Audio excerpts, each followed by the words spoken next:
Hi, Facebook friends. Helen Archontou here, CEO of the YWCA of Northern New Jersey. So happy to have some time with you today on this Thursday. If you're a regular of YWTV, you know that Thursday is the day that we share the mic now with Black women in our community to amplify their voices. We've heard, so many amazing conversations and stories and important, sharing during these shows that we've done. And today, I'm so grateful to have with me Theresa Johnston for another great conversation. Um, so let me start by sharing with you a little bit about Theresa. She is the CEO and founder of Never Alone Again Domestic Violence Organization and Resource Center. And she is also the author of Never Alone Again, The Journey, a domestic violence survivor story. Being a survivor, a conqueror of domestic violence, as she says, and a single mother of 6 children, has taught Theresa that in order to succeed and survive in life, you must do whatever it takes to get there and to have a safety plan. She has her associate's degree and many certifications in domestic violence, substance abuse, mental health, and crisis prevention, as well as case management. Never Alone Again is an organization that was created in 1999 to offer empathic support to victims of domestic violence. She is motivated by personal experience and the awareness of a need for a safe haven. And that's why it was developed. Yes. Their mission is to help individuals eliminate the abuse from their lives and build upon their strengths and become self-sufficient. I myself was introduced to the organization earlier this year. I was really honored that Natalie McKenzie had included me in as an award recipient of an event that she had done in January, a tea, and Never Alone Again was the organization that was the recipient of the funds raised from that event. And during the course of the event, which was wonderful, Theresa got to share about the work of her organization and the work that she has been doing. And, I have to say, I didn't know of them. I didn't know of their work. I didn't know of Theresa. And I was upset that I didn't, because I've been working in Bergen County for a very long time. And I was so impressed and blown away with the work that she's doing that I immediately, made it my mission to learn more and to connect and be able to figure out ways to help support their impressive mission and her amazing commitment to the work. So with that, welcome, Theresa. Thank you so much for joining us today. Thank you, Helen. Thank you for having me. Wow, this is awesome. Well, I want to jump right in. And for those of you watching, you can see that Theresa is outside. Her organization is truly a boots on the ground. She is out there every single day doing, she's actively, the hand that reaches out to another hand in the community. And that's where she is right now. She's out there doing it, which is why she's outside. So Theresa, tell us a little bit about, your story and how this organization came to be. Okay. Well, yes, I'm outside, so I apologize if you hear any background noise. People are going to start walking up to the tent. Normally Thursdays is drop off for our community outreach food event. So how Never Alone Again started. Me and my daughter was talking the other day, and 27 years ago, what is it, Labor Day weekend, that was why we're here, what started. Um, for over 27 years of my life, I was a victim of domestic violence and abuse. And my ex tried to kill me. And my promise to God was that I survived and I live. I wanted to make sure not another woman go through what I went through. And like you mentioned, me with 6 kids, 27 years ago, my youngest was not even a year old. Now my youngest is 27, and my oldest is 40 years old.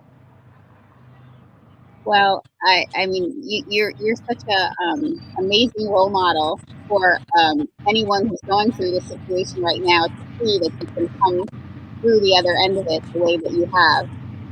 So I first of all just so appreciate you sharing your story and using your life experience to be able to create a bridge for others, you know, to come to the other side as well.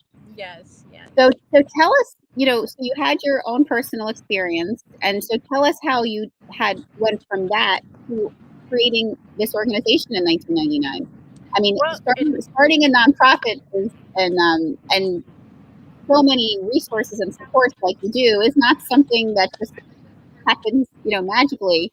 I know there had to be a lot put in there to make it happen.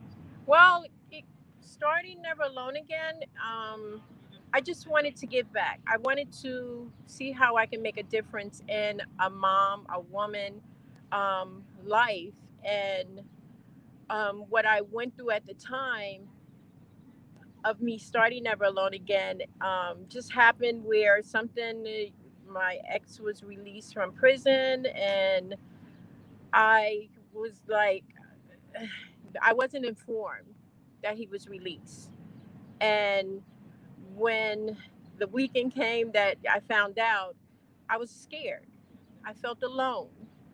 And I prayed. I was like, God, what, I got to nag to get somebody to help me? You know, I got to nag someone to, what am I going to do? I really didn't know what to do. So I just fell back on the bed and I was like, God, what am I going to do? And I'm a Christian, and there's a Bible verse that came to mind that spoke to me. God spoke to me and said, I'll never leave you or forsake you. And that's where Never Alone Again came of how it started, the name. Then from there, I said, okay, how can I give back? How can I help?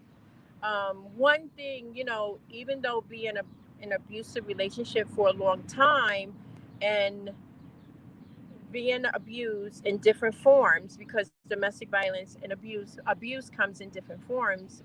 I didn't know that there were different forms, so I had to get educated about what domestic violence is, what forms of abuse is, um, escape plan, a safety plan, different things I had to basically learn before opening up an agency or organization. I mean, we can talk about our experience being punched in the face, going through this, going through that. However, when you're talking to someone, you got to know what you're talking about. And that I did. And one day I just said, you know what? I'm going to just do it. I'm just going to, with the help of God, just open up my own organization. And I started, and here we are today, giving back to women, having support groups, community outreach project, which is consumed a lot of what we do now due to COVID. Before, everything was indoors, sessions, empowerment events where we empower women, we empower teens. We let basically a person know that they're not alone in what they're going through. And we're here to help in whatever way, program, services, resources that we can help out with to let that person know they're not alone. So one of the things I'm really struck by, and I started following you on all social media platforms as soon as I, learned of your work at Natalie's event earlier this year. And one of the things I'm really struck by watching everything you do is that you really are boots on the ground out there every single day, literally handing resources out to the community. It's not an organization where people are sitting in offices just getting counseled. It's literally a lifeline of a package that has, resources and supports, in need. Can you tell our viewers a little bit? And for those of you watching, we have the link here in the comments so that you can go to their website and see the services that they provide. I encourage you to also follow them on Instagram and on Facebook so that you can not only see the work that they're doing, but learn about the ways that you can support them. But can you tell us a little bit about if someone came seeking for help, what you have to offer, what concrete, services and supports you have to offer. And then later we can talk a little bit about how the community can help, because I know that you are giving out so many resources that people can mobilize and do some important drop-offs that will really go right to the source. Yes, yes. What we offer, if we were to get a call, or someone was to come to the resource center and say, "Hey, Theresa, I'm in need," whether it's food, whether it's clothing, whether it's Pampers, baby items. We just had a huge prom dress project. We received a donation from Macy's last year. Um, Due to COVID, since a lot of schools didn't have proms, I guess they didn't make sales with the gowns. We were donated close to 2,000 gowns, brand new, as well as Easter clothes for little kids. So we basically are that person where, um, if a person cannot go to social services, if a person cannot go to a particular organization, they come to us where we meet the need immediately. It's no waiting process. It's just, you fill out an intake form and everything. And then we just basically go inside and start pulling the resources or the supplies that's needed, or the toiletries, or the whatever is needed, we have it. And if we don't have it, we will try to make a way to get it. And I guess that's again what I'm really struck by when I watch, you on social media, because I can see what, you have volunteers come together and are literally online handing out packages and boxes of food, of toiletries, of supplies. And I know that this amazing effort around prom dresses, which I am so astounded by, and I've seen it before, but I know you were doing that pre-COVID, but I think Yes. what I was even so impressed about that is in the midst of COVID, you found a way to still make it happen, Yes. and still keep the spirit of that event and the fashion show attached to it. We forget sometimes that events like prom, and are really such a, for many, right, a Hmm. good memory, um, Yes. and that not having access to a dress or what would be needed, the accessories to Hmm. go there and feel like you can like comfortably have fun because of other things happening in your life. Right. It takes that away from you, and you give that back. You give that back to so many in our community. Can you talk a little bit specifically about that event? The Prom Dress Project is one of our events where we have a lot of fun. We want to let our teens know, or our young students know, that there's a place where they can go, where they can get a prom gown brand new, and not go into their parents' pockets and everything. Because, like I mentioned, they can use that money to pay a bill or buy something. And we want the young ladies, to feel special. Give them a new gown, give them new shoes, give them accessories. And also, too, part of the Prom Heal My Soul Prom Dress Project is also talking. What we normally would do is talk about teen dating violence awareness, and self-esteem, and self-worth, and also give them, that's their special day, to help them feel beautiful. And I've seen a lot of young girls that, when we first started, I remember a young lady tried on a gown and she twirled around and she said, "Miss Johnston, I feel so beautiful." And I'm like, "You are beautiful." But just to see that transformation from a teens, how our teens go through the different motions, and growing up, and just feeling beautiful, uplifting, empowering. And we just had our Heal My Soul Prom Dress Project here in the parking lot across the street from the resource center. And I said, well, what can I do? And I'm like, oh, a huge runway. It's a parking lot. So why don't I transform that into an event where, since some girls aren't going to the prom or not going to their formal, we'll just bring it here to Never Alone Again and let them model the gowns and keep the gowns. And Well, that's what we did. I love how you use that event and that ability to make, a young woman feel, so beautiful, also as a kind of a way, as a teaching moment for them, around, intimate partner violence and dating violence, and an opportunity, for learning as well. I know we have Tevra on here saying that you're one of God's angels on earth, and I have to agree, Tevra. I have to agree, since I first came to learn of Theresa and her work, that's everything that I can see of her. So I know from visiting your website, and that, again, you have a lot of workshops, a lot of programs, and specific opportunities for linkages for health services and shelter, and all of these important resources, safety plan creation, all of these important resources needed. For our viewers watching, I want to make sure that we don't leave today without making sure that we give them some action items. How can they help? What is it that you need? Obviously, as nonprofit organizations, we all encourage donations, that we can go far and wide by having the funding to be able to create these programs.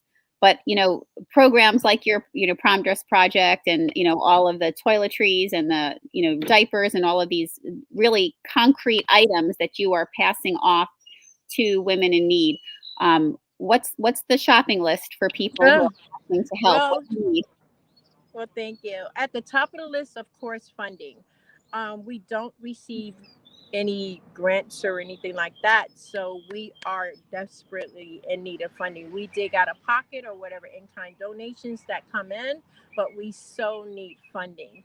One of our greatest need is too, we Pampers, wipes, toiletries, food, non-perishable food, mainly cereal. I always tell everyone, think of breakfast, lunch, and dinner. That's what we look for and everything. If you're going to donate cans, look at the expiration date. If you're going to donate cereal, the same. Gift cards, anything that can help us basically continue with the outreach that we're doing. We feed close to, on a Friday, we feed 400 individuals.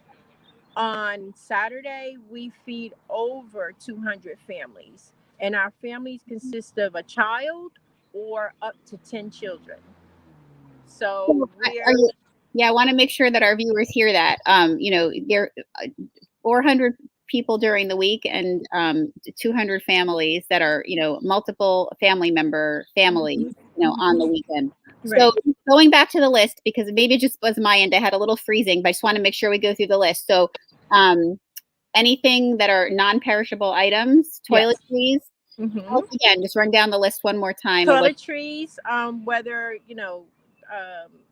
toothpaste, toothbrushes, washcloths, hygiene items, deodorant, shampoo, conditioner, and then household items, to like clean up, disinfectant, baby items, anything from newborn all the way till the kid is a teen, because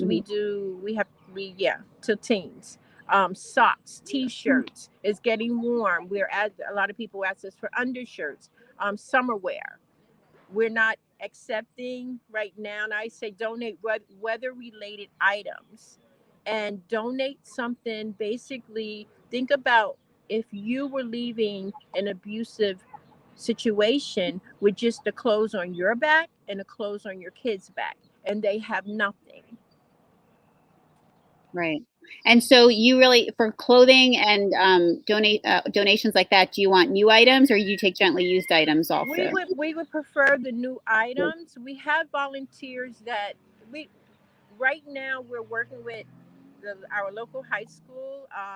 It's the STAR program, where we have some students come in and they basically volunteer and go through some of the clothes, but we prefer new clothes. Yep, that makes sense. Yeah. And then also, do you need volunteers? Do you need hands to help disperse? Yes. I know, I'm always so amazed, and I know that Tevra and Latifa, and I know I always see, you've got a village around you that are out there helping hand out these materials, Yeah. to the community. But do you need volunteers also, like extra? Yes, we do. We need committed, consistent volunteers. I think I've kind of like exhausted my volunteers because we've been doing this since COVID started last year. And they've been very faithful, very dedicated, and very committed. However, the summertime is coming up and they want to take a break. And also, I would love to take a break. Yeah. However, I got to have that close knit, dedicated people to be here. So when I'm not here, it can continue to go on. And Right. everything. That makes sense. All right. So for our viewers watching, you have your you've got your orders there. What we need a number of important resources, and we also need volunteers to come and to circle around Theresa and her amazing organization and the work that they do, and donations. And you can do any of that, and get more information about how to connect with them and how to get the resources to them through going to their website, following them. We have here going across the screen how you can get to their Facebook page, their IG page, how you can get to their website. And we do encourage you to go and spend some time learning more information about the wonderful programming that Theresa has. So Theresa, before we wrap up, I just, if there's someone who's watching that is living, in a situation like you did, what would you like to say to them? Well, what I would like to say to them, if that lady or that woman, that young girl, that person is going through a abusive situation, and know that you're not alone. Know that help is available. Know that you can do it. A lot of things go on in our head, and we when you're in fear, you get stuck. But know there's an agency, not like Never Alone Again, that's there to basically, we hold your hand and we guide you through the steps, because I've been there over 27 years of my life. And I didn't have an organization like this. And I had to do this alone with the help of God. But now that I'm here and I'm on this earth living, my prayer is that not one woman, if I can help, go through what I went through with me and my 6 kids. Wow. You heard it, folks. As you know, YWTV is all about amplifying important conversations and messages. And you, our viewers, are part of that mission. You can easily be part of spreading the word, of helping, save a life, quite frankly, by supporting and sharing some of the information that you heard today. It's easy to do when you talk to someone later today. Integrate it into your conversation. Say, hey, I learned about a new organization today and a wonderful woman in the work she's doing, and tell them. Follow all the platforms that we've shared with you. Take the link to this broadcast, send it to someone in Messenger that you wish had seen it, share it onto your Facebook page, copy it and send it in a text to somebody. It could not only save a life in terms of connecting them to resources, but if you have within your network and your personal means to be able to volunteer, to donate, whether it's resources or dollars to this organization, you also can be helping save a life by being that lifeline as well, and helping in that way. So we encourage everyone, to participate. And Theresa, I can't thank you enough just for the work that you're doing, and just tell you what respect and admiration I have for you. I as a fellow nonprofit professional, I understand what it takes to run an organization like the one that you're running. And as a woman and just a supporter, watching, how again you're out there every day, putting your hand, to create a bridge, to other women in our community is amazing and astounding. And just I will continue to do my best to bring more around you, and grateful that not only am I grateful that Natalie honored me that day, but I'm grateful that I learned of your tremendous work. That was one of the real blessings for me, from that tea back in January, was learning about you and your work. Well, So, thank you. Thank you. Thank you so much. and for our viewers, it's not too late. 3 o'clock today. I know we've been talking about this since last week on our YWTV. We want everyone in our community who says that they want to be part of, supporting an anti-racist society, and anyone who wants to support a society without gender violence. It's quite possible and probable that you can witness something any day of your life in either of these areas. And it's also possible for you to intervene in a safe way to be able to be part of a solution to stopping racism and to interrupting gender violence. Today at 3 o'clock, we have partnered with Hollaback and are offering a free virtual training to anyone in the community who would like to join us. You still have time to register. It is a 1-hour training from 3 p.m. to 4 p.m. today. Again, it's virtual. You can do it from wherever you are, from teenagers all the way to seniors and everyone in between. You will get expert approved, clear, adaptable strategies to be able to step in and intervene safely, and to support creating a society that's anti-racist and free of gender violence. So we hope that you take the time to join us and register to be part of that effort today as an individual. Share it with the networks in your life, share it with the people in your life to join us as well. And it is summer camp time. And Theresa, I'm also thinking we need to talk. Maybe we can get some camp scholarships over to some of the kids connected to your organization. It is summer camp time.